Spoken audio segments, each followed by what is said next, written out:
안녕하세요. 오늘도 들러주셔서 감사합니다. 새벽에 들려주는 옛 이야기 시작하겠습니다. 비린내가 마을을 뒤덮었다. 폭우에서 불어온 짠내나는 바람엔 젓갈 냄새와 삶의 고단함이 실려 있었다. 장터 골목어기, 소금단지 옆에서 점례의 거친 목소리가 울려 퍼졌다. 자자, 이놈 좀 보고 가시구려. 오늘 아침 새벽에 갯가서 건진 생새우여. 갓절여 항아리에 담았는디 이만한 젓갈 또 어디 있겠소? 거친 손엔 막 퍼낸 새우젓 한 덩이 들려 있었고 굳은 살 벤 손끝에선 젓국이 뚝뚝 땅바닥으로 흘러내렸다. 점례는 혼이 난 지 몇 해 되지 않아 바다로 나간 남편을 잃었다. 고깃배 하나와 함께 바다가 삼켜간 것이다. 그날 이후 점례는 아이를 등에 업고 포구에 나섰다. 새벽마다 살얼음 낀 물에 손을 담근 젓갈을 뒤적였고 젖도 안 나오는 가슴을 어루만지며 울음을 터뜨리는 아이 입에 손가락을 물려가며 일했다. 잠을 줄이고 밥을 굶으며 그렇게 억척스레 하루하루를 버텨낸 여자였다. 그런 점례를 보며 장터 안악들이 말했다. 아이고 한수 어매야. 하루 종일 그 짠내 나는 젓갈 퍼담고 밤에는 또 등불 밑에서 젓갈 담그고 저러다 사람 먼저 쓰러지겠어. 글쎄 말이여. 독하다 독해. 저 얼굴 좀 봐. 피곤해서 눈이 퀭해졌자녀. 그러거나 말거나 점례는 칼을 손에서 놓지 않았다. 우리 아들 한수, 내가 무슨 일이 있어도 나 같은 팔자는 안 물려줄라요. 저놈만큼은 글 공부시켜서 서리빨 같은 세상에 대가리 안 숙이고 살게 해줄 텐께. 그녀에겐 단 하나, 이 한수, 그 이름 석자가 세상의 전부였다. 가난은 피할 수 없었지만 굶는 맘만은 대물림하고 싶지 않았다. 지긋지긋한 가난을 발로 걷어차듯 점례는 하루도 쉬지 않고 젓갈을 퍼담았다. 장터 한쪽 젓갈 항아리 틈 사이 나무 판자 하나를 덩그러니 올려 글을 외우던 아이가 있었다. 바로 점례의 아들 12살 한수였다. 햇살은 아직 비린내 속을 떠돌았고 한수는 그 틈에서도 글을 외웠다. 그 모습을 본 장터 사람들은 지나가며 한마디씩 거들었다. 저 녀석도 저기 앉아있구먼. 서당도 안 다녔다던디. 아따, 저놈이 책귀신이요. 혼자 천자문 다 뗐다는디 뭐. 그 모습을 지켜보던 점례는 입꼬리를 슬며시 올리자 그 옆에서 생선을 손질하던 안악이 감탄을 터뜨리며 말했다. 점례야. 젓갈 팔던 네 손에서 과거 급제한 인물이 나오는 거 아니여? 이 장터 바닥서 그런 일 터지면야 가뭄에 콩나도 놀라 자빠질 판이제. 점례는 피식 웃더니 생선살 한 토막을 내려치며 말했다. 지가 날 닮아봐야 글귀 한 줄 못 외웠을 거고 지애비 닮았음 바다로 나갔겠지. 허지만 말이여. 그놈 머릿속엔 글자가 살고 있은께 내 그거 하나 믿고 사는겨. 나무 판자 위 비린내 밴 손에 낡은 책 한 권을 꼭 안은 채 한수는 또박또박 글자를 짚어나갔다. 그때였다. 장터 어귀에선 아이들 웃음소리가 오르내렸다. 하지만 그 웃음은 곧 조롱과 손가락질로 뒤바뀌었다. 저기 도둑년 딸이다. 6살 옥수는 장터 돌담 밑에 쪼그리고 앉아 있었다. 누더기 치마 자락을 꼭 움켜쥔 채 땅바닥만 내려다보던 옥순에게 어느새 돌멩이 하나가 날아들었다. 네 애미가 남의 집 엽전 훔쳐 달아났다더라? 피는 못 속이지. 에이, 이 도둑년. 아이들이 쏟아내는 말들은 아직 글자도 채 익히지 못한 옥순의 가슴을 비수처럼 파고들었다. 그 순간 더 큰 돌 하나가 휘익 날아와 옥순의 이마를 정통으로 쳤다. 이마가 갈라지며 선홍빛 피가 줄줄 흘러내렸고 옥순은 그 자리에 고꾸라졌다. 좌판 옆 책을 읽던 한수는 웅성이는 소리에 고개를 들었다. 누군가 쓰러졌다는 말에 그는 곧장 책을 덮고 자리에서 일어섰다. 거참, 또 그러고들 있구나. 그는 아이들 사이를 헤치고 옥순에게 다가갔다. 피로 젖은 이마, 바닥에 흩어진 조약돌, 그리고 치맛자락을 꼭 쥔 채 덜덜 떨고 있는 손. 니 괜찮으냐? 옥수는 울지도 않은 채 말도 없이 그저 조용히 고개만 숙이고 있었다. 한수는 조심스레 주머니를 뒤적였다. 그리고 낡은 헝겊 손수건 하나를 꺼내어 옥순의 이마 위에 천천히 올렸다. 자, 이거 이마에 대고 있어라. 그 말에 옥수는 흠칫 고개를 들었다. 그제야 마주친 한수의 얼굴. 그 눈동자 속엔 따스한 햇살 같은 맑은 빛이 어려 있었다. 니 이름이 뭐냐? 옥순이요. 최옥순. 한수는 빙긋 웃으며 고개를 끄덕였다. 옥순이? 앞으론 바보같이 가만히 있지 말고 니도 한 번쯤은 돌을 던져야지. 조용히 건넨 그 말에 옥순의 입가가 삐죽 일그러졌다. 울음을 삼키던 입술이 떨리더니 끝내 그 조용한 틈 사이로 눈물이 흘렀다. 그날 이후 도둑년의 딸과 젓갈장수의 아들, 두 아이의 인연은 그렇게 시작되었다. 며칠 뒤 장터 한켠. 그 틈새에서 낡은 치마를 끌고 쪼그려 앉아 있는 한 아이를 보며 안악들이 수군거리기 시작했다. 저기 저 아가 도둑년 딸내미 아니여. 또 돌 맞고 쪼그려 앉아있더라니께. 아이고, 그 집은 지지리도 복도 없지. 지 애미란 년이 남의 집 엽전 훔쳐서 딴 놈이랑 도망갔다잖소. 또 한 명이 말꼬리를 물었다. 아이고, 저년 팔자도 지 애미 닮으면 사나울겨. 지 아비는 술 퍼먹다 바다에 빠져 죽었다잖아. 요즘은 친척집 전전하며 거지꼴이라더만. 뼈가 가시보다 더 뾰족한 말들이 점례의 귓가를 조용히 후벼 팠다. 장터 사람들의 수군거림 속에 은빛 전갱이를 썰던 그녀의 손이 문득 멈췄다. 고개를 들어보니 옥순이 기댈 곳 하나 없이 무릎을 꼭 감싼 채로 쪼그려 앉아 있었다. 점례는 한숨을 내쉬듯 말했다. 허참, 저 아가가 뭔 죄라고. 점례는 칼을 다시 들어 생선을 반으로 내리치며 툭 입을 열었다. 애가 무슨 죄가 있간디? 그 애미란 년이 나쁜 년이지. 아가가 뭘 안다고 욕을 먹어야 쓰겄어. 말을 끝낸 점례는 좌판 옆에 놓아둔 삶은 옥수수 하나를 집어들고 옥순에게 다가갔다. 아가야, 그림자처럼 다가온 점례가 말없이 옥수수를 쥐어주며 옆에 와 쪼그려 앉았다. 에이구 이거나 묵어. 아짐이 한소 쪘다. 배는 채워야지. 그래야 눈물도 덜 나지. 옥수는 눈을 들어 점례를 바라보았다. 배는 고르면 안 되는 기라. 사람이 아무리 서러워도 말이여. 그리고 다시 좌판으로 돌아가 칼을 들고 생선을 썰었다. 비늘은 햇살 속에 흩날렸고 그날 처음으로 옥수는 자기에게 손 내밀어준 어른이 있다는 걸 알게 되었다. 그로부터 10여 년이 흘렀다.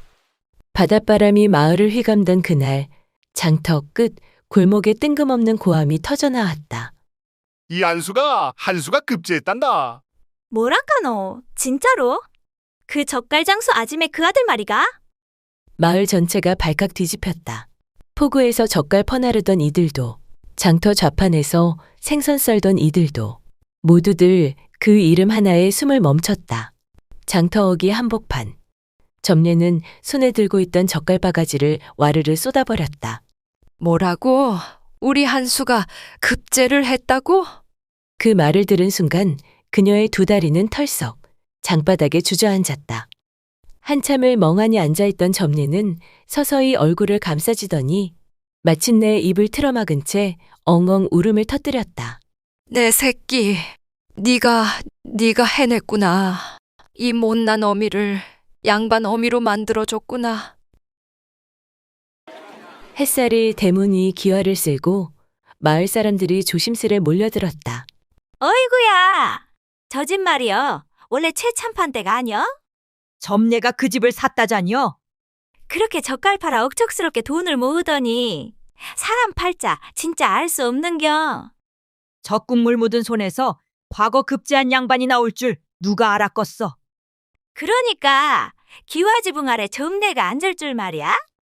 기와지붕 위로 떠오른 둥근 달빛이 마당에 서 있는 점례와 한수의 어깨 위로 고요히 내려앉았다.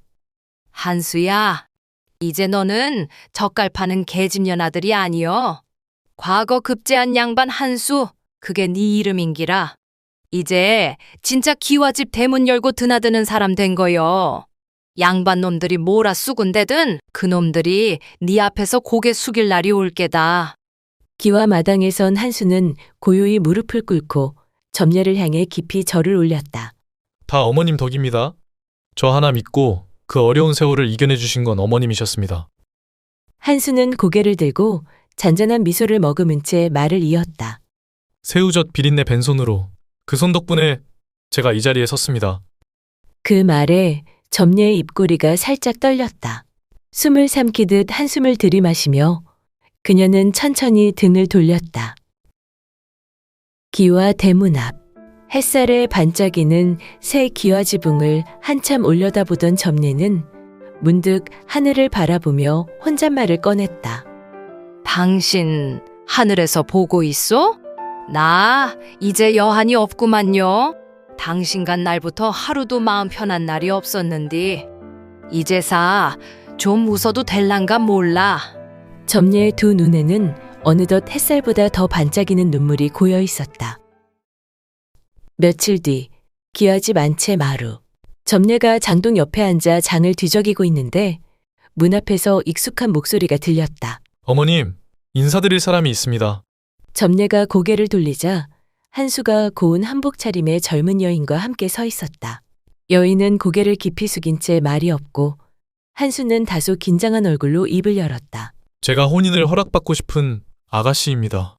점례는 눈을 휘둥그레 떴다. 아니 뭐라고? 혼인? 갑자기 그게 무슨 말이냐? 도대체 누군고 이 아가씨가? 점례는 서둘러 고개 숙인 여인을 향해 다가섰다. 그런데 그 낯선 듯한 모습이 왠지 모르게 낯이 익었다. 점례는 한참을 눈을 가늘게 뜨고 쳐다보다가 천천히 입을 열었다. 어디서 본 얼굴 같은디? 혹시 처자 내 모르겠는가? 그 말에 여인이 조심스레 고개를 들었다. 그 순간 점례는 눈을 크게 뜨고 한 발짝 뒷걸음질 쳤다. 아니 너는 점례의 목소리는 떨렸고 한순간 뺨에 핏기가 가셨다. 그 도둑년 딸? 그래 어디서 봤더라 했더니 세상에 갸 많네. 어디서 낯이 익다 했지? 옥수는 아무 말도 못한 채 두 손을 꼭 모으고 눈을 내리깔았다. 점례는 얼굴이 불그락 푸르락해졌다. 입술을 달달 떨다가 끝내 언성을 높였다. 도대체 언제부터 이 애미 몰래 만난 게냐? 어? 어디서 감히 이딴 년을 데리고 와서는 혼인을 하겠다고? 한수가 당황한 얼굴로 입을 열려 하자 점례는 손을 휘젓고 더 큰 소리로 덮어 씌웠다. 이제 너는 상놈 자식이 아니라 양반이란 말이다. 젓갈 팔아 겨우 입에 풀칠하며 사람들 눈 흘기는 것도 참고 그 짠내 벤손으로 네 책 싸주고 글 공부시켰구마는. 근데 고작 이런 애를 며느리로 들이겠다고 내가 그 고생하며 너를 키운 줄 아느냐? 도둑질한 애미에 술 퍼먹다 죽은 아비? 그 집안이 무슨 인연이라고?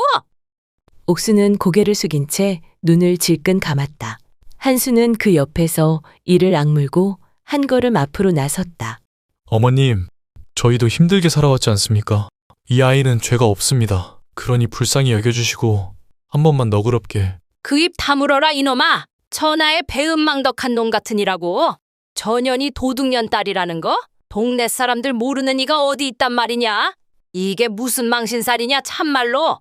점례는 손에 들고 있던 국자마저 땅에 내팽개쳤다. 그토록 인정 많고 속정 깊던 점례도 아들이 옥순을 데려오는 순간에는 여느 시어머니와 다를 바 없었다. 기와지붕 위로 붉은 노을이 스며들고 있었다. 점례는 마루 끝에 앉아 가슴을 치며 눈물 젖은 숨을 꾹꾹 삼켰다. 늦은 밤, 점례는 안방에 등지고 누워 있었다. 며칠째 밥도 제대로 삼키지 않고 앓는 소리만 흘렸다. 그런 방 안으로 한수가 조심스레 들어섰다. 저 어머님께 드릴 말씀이 있어 이리 왔습니다. 옥순이와 꼭 혼인하고 싶습니다. 나가라. 더는 듣기 싫다. 제발 한 말씀만 들어주십시오. 그 아이 어릴 적부터 손가락질 받고 지 집도 없이 친척 집을 떠돌며 살았습니다. 남의 집에 들어가 구준이라며 사람 구실도 못하고 살았던 가엾은 여인입니다. 그래서 이름값도 못하는 그 천한년 하나 구하자고 혼인을 하겠다는 게냐? 왜 하필 그년이냐 이 말이다. 내가 너를 어떻게 키웠는데 내 손에 젖국물 마르지 않게 모은 돈으로 네 기와집 사주고 과거 붙여서 양반 만들어 놨더니 데려온다는 계집이 그년이냐? 저도 어머님 손에 젓갈 담그며 자랐사옵니다. 그 손 한 번도 탓한 적 없사옵니다. 옥순이도 가진 건 없지만 그 마음만은 누구보다 따뜻한 아이입니다. 어머님이 절 품어주셨듯 소자도 그 아이 곁을 지키고 싶사옵니다. 그제야 점례의 어깨가 천천히 떨려왔다. 등을 보인 채로 한참을 숨죽이던 점례는 소리 없이 눈물을 떨구었다. 그리하여 끝내 한수의 고집을 꺾지 못하고 점례는 혼인을 허락하고 말았다. 하지만 옥순을 마주할 때마다 점례의 입에서는 모진 말이 먼저 튀어나왔다. 이게 밥상이라고 올린 거냐? 무는 입에서 아삭대고 국은 맹물보다 못하구먼. 점례가 숟가락을 내려놓고 혀를 차며 말했다. 밥상 하나 제대로 못 차리는 걸 보니 애미 없이 자란 티가 그냥 줄줄 흐르네. 밥상 하나에서도 천한 냄새가 확 풍기자녀. 점례는 날끝마다 옥순의 집안사, 과거사를 들먹였다. 옥순은 말없이 그저 고개만 숙인 채 조용히 상을 물리고 다시 부엌으로 들어갔다. 뒤두물 물은 볕이 안 들어서 장독대야 무물물 쓰라 했잖냐? 대체 말을 몇 번을 해야 알아듣는겨? 네 귀에는 사람 말이 안 들리냐? 입 한 번 뻥끗 안 하고 꿔다 놓은 보리자루요? 아니면 바보요? 나 원 속 터져서. 한수는 가시돋친 말들을 쏟아내는 어머니를 보며 조심스레 입을 열었다. 어머님, 그리 모질게 하실 것까진 없잖습니까? 모질다니? 내가 2년을 며느리로 들이기까지 어디 속 한번 편했던 날이 있간디? 그날 밤 한수는 바느질하던 옥순의 손을 조심스레 잡았다. 그 손은 거칠고 여기저기 멍이 들어 있었다. 가만히 손을 감싸진 채 한수가 낮은 목소리로 속삭였다. 옥순아, 말씀은 거칠어도 속정은 깊은 분이시니 어머님 말씀은 너무 마음에 두지 말거라. 그러자 옥순이 천천히 고개를 저으며 한수의 손등이에 자기 손을 포개었다. 아닙니다, 서방님. 어머님이 이리 받아주신 것만 해도 감사한 마음뿐이지요. 그날 밤 한수는 옥순의 손을 꼭 쥔 채 오래도록 잠들지 못했다. 어느 날 해가 기울 무렵 한수는 종이와 붓을 내려놓고 기침을 삼키듯 입을 가렸다. 피 맺힌 가래가 손수건에 얼룩졌다. 그는 조용히 그것을 접어 품에 감췄다. 그날 이후 한수의 병세는 눈에 띄게 깊어졌다. 며칠째 밥숟가락도 잘 들지 못하고 밤마다 지독한 기침에 잠을 이루지 못하는 날이 잦아졌다. 옥수는 조용히 그 곁을 지키며 죽을 쓰고 찜질을 하고 이마에 식은땀을 닦았다. 약방에선 허파가 약해졌다더이다. 한약도 다려왔어요, 서방님. 그녀의 말에 한수는 억지로 웃었다. 이 몸 하나 지키자고 네가 이 고생을 다 하네. 점례는 멀찍이서 그 광경을 지켜보다가 결국 내뱉고 말았다. 이래서 여자는 참말로 잘 들여야 하는 게다. 복도 없는 년이 이제는 지 서방까지 잡아먹고 있으니 네 몸 이 모양 이 꼴 된 거 다 2년 탓이 아니면 뭐겠느냐 말이다. 어머님! 옥순이 놀라 고개를 숙였고 한수는 애써 목을 세웠다. 그만하세요. 제가 아픈 게 왜 옥순이 탓입니까? 입 다물어라. 내가 네 키우느라 그 고생 다 했는데 이제 와서 병든 네 꼴이나 보자고 했나? 이게 다 그 계집 복 없는 팔자 때문이다.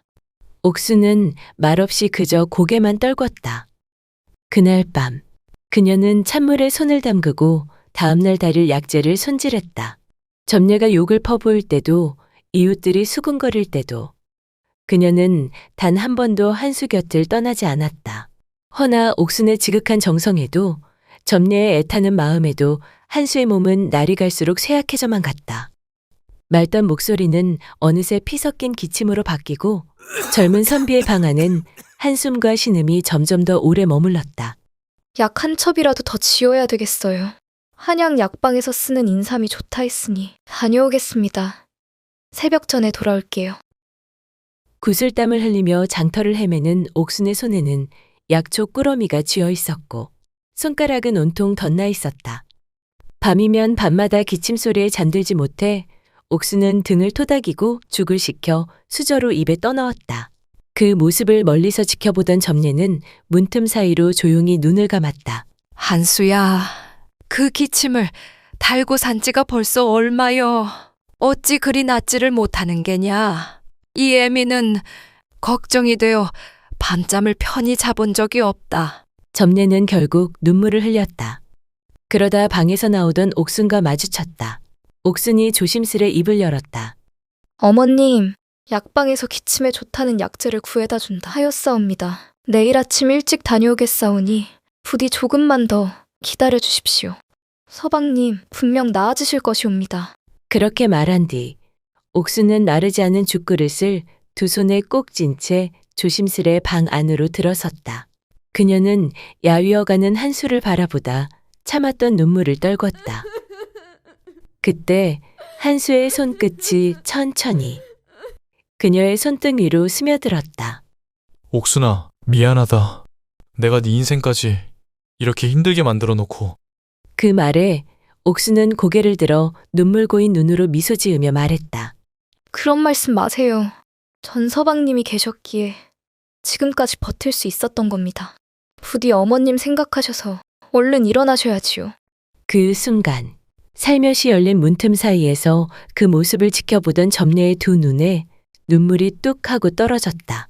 그 눈물 너머로 자신을 돌볼 틈도 없이 아들의 병간호에 지쳐가는 옥순의 모습이 선명히 들어왔다. 그제야 점례는 깨달았다.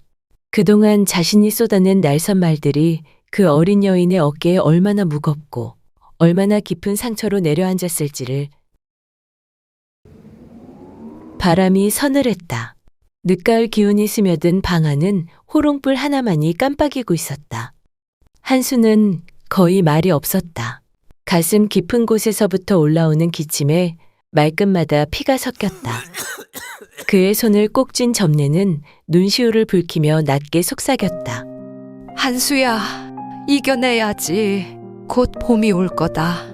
봄 되면 이 어미랑 내과에도 가고 들꽃 핀 대로도 가자. 일만 하며 살아온 죄로 네 손 한번 붙잡고 밖에 나가본 적도 없지 않냐. 점례는 참았던 울음을 터뜨리듯 뱉어냈다. 이 어미가 젓갈 팔아 모은 돈 다 네 신분 바꿔주고 기와집 사주고 양반 만들어주면 그럼 됐다 싶었다. 너만 잘 되면, 너만 잘 살면 이제 웃을 날만 남았다 싶었는데 왜 네가 이러냐, 왜? 점례는 떨리는 손으로 한수의 이마를 쓸어내렸다. 한수는 마른 입술을 달싹이며 힘겹게 말을 이었다. 어머니, 죄송합니다. 일이 걱정만 끼쳐드려서. 저는 늘 어머니께 짐만 된 것 같아 마음이 아팠습니다. 어머님께서 젓갈을 담그시며 그 비린 손으로 저를 길러주실 적에도 그 손이 세상 무엇보다 따뜻하다고 여겼사옵니다. 그저 한 번이라도 어머니 손 꼭 붙잡고 한양 구경 한 번은 꼭 시켜드리고 싶었사온데 이 못난 자식 용서하십시오. 한수는 숨을 고르듯 눈을 감았다가 다시 천천히 떴다. 어머니, 옥순이 너무 미워하지 마세요. 저보다 더 고된 길을 걸어온 아이지 않습니까? 그는 미소를 띤 채 어머니의 손등을 느리게 문질렀다. 고마웠습니다. 이렇게 저를 키워주셔서 정말 고맙습니다, 어머니. 그리곤 눈물에 젖은 옥순을 바라보며 마지막 말을 남겼다. 옥순아, 울지 마라. 행복하게 해주겠노라 데려와 놓고 미안하다. 우리 어머니 부디 잘 부탁한다. 그 말과 함께 한수는 조용히 눈을 감았다. 숨이 아주 조용히 멈췄다. 한수야, 제발 눈 한 번만 딱 떠보자. 응? 이 어미가 아직 다 못해줬다. 내 새끼야. 이 어미 너 없이 어떻게 살라고 이러느냐 이놈아. 점례는 한수의 가슴에 얼굴을 묻고 그토록 울지 않던 여인이 들꽃처럼 꺾인 울음을 쏟아냈다. 그렇게 한수는 그날 새벽 조용히 세상을 떠났다. 책상 위엔 손때 묻은 책 한 권, 그리고 옥순이 준비해 놓은 약초 꾸러미가 남아 있었다. 차가운 흙 위에 작은 비석 하나가 덩그러니 놓였다. 그 앞에 옥수는 무릎을 꿇고 앉아 가만히 머리를 조아리고 있었다. 그 뒤로 점례가 조용히 다가왔다. 한참을 말없이 서 있던 점례는 무겁게 입을 열었다. 한수야, 너는 내 전부였는데 그래서 옥순이를 미워했다. 자꾸만 너를 뺏긴 것 같아서. 이 어미가 참 못났다 못났어. 점례는 무릎을 꿇었다. 두 손을 모은 채 고개를 떨궜다. 옥순아, 미안하다. 이 어미가 참말로 못된 짓만 했구나. 점례는 떨리는 목소리로 말을 이었다. 너는 죄가 없는 아이라는 거 누구보다 내가 잘 알면서도 괜스레 너를 원망하고 미워하고 그저 내 맘이 아픈 걸 네 탓으로 돌렸던 게야. 부디 이 못난 어미를 용서해다오. 옥수는 아무 말 없이 점례의 손을 덮었다. 손가락질 받던 어린 저에게 그날 어머님께서 옥수수 하나 조용히 내밀어 주셨지요. 그 따스한 손길, 전 아직도 잊지 못하고 있어와요. 그녀는 고개를 살며시 숙이며 덧붙였다. 이런 며느리를 그래도 품어주셔서 감사합니다, 어머니. 그 말에 점례는 아무 말도 하지 못한 채 손등을 덮은 옥순의 손을 천천히 감쌌다. 둘의 눈가에 이른 봄비처럼 고요히 맺혔던 눈물이 뚝뚝 떨어졌다. 한참을 그렇게 말없이 서로의 손을 잡고 가만히 봄을 기다렸다.